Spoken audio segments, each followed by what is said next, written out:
സ്ഥിരം പരിപാടി. രാവിലെ നേരത്തെ എണീച്ച് ഒരു 1/2 ലിറ്റർ വെള്ളം കുടിച്ചു. അതിനുശേഷം ഫുഡൊക്കെ കഴിച്ച് ഫ്രഷായി ഒരു 9:30 ആകുമ്പോൾ വർക്കിന് കയറി.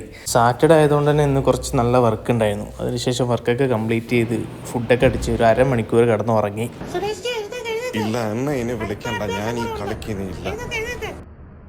അങ്ങനെ നമ്മുടെ നൻപൻ ദുബായിൽ നിന്ന് സർപ്രൈസ് തരാൻ വേണ്ടി വീട്ടിലേക്ക് വന്നതാണ്. പിന്നെ ഞങ്ങൾ ഒരു ചായയൊക്കെ കുടിച്ചു.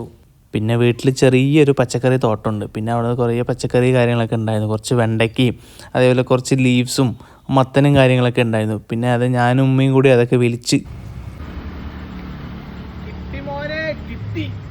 പിന്നെ നമ്മൾ തന്നെ കുറച്ച് വിത്തൊക്കെ ഇട്ടിട്ട് അതിൽ നിന്ന് ഓരോ വെജിറ്റബിൾസൊക്കെ വരിക എന്ന് പറയുമ്പോൾ നമുക്കൊരു ഹാപ്പിനെസ് അല്ലേ. അതിനുശേഷം അതൊക്കെ വലിച്ചു പിന്നെ എല്ലാവർക്കും സെപ്പറേറ്റ് ആക്കി. പിന്നെ നേരെ വണ്ടി എടുത്ത് ഒന്ന് വൈകിട്ട് പുറത്ത് റൗണ്ട് അടിക്കാൻ വേണ്ടി ഇറങ്ങി. പിന്നെ നമുക്ക് സ്ഥിരം പരിപാടി നമ്മുടെ ചായ അടി. നേരെ പോയി കുംഭകോണം കോഫി പോയി ഒരു ചായ അടിച്ച് നേരെ വീട്ടിലേക്ക് വിട്ടു. അപ്പോൾ ശരി, അടുത്ത വീഡിയോ.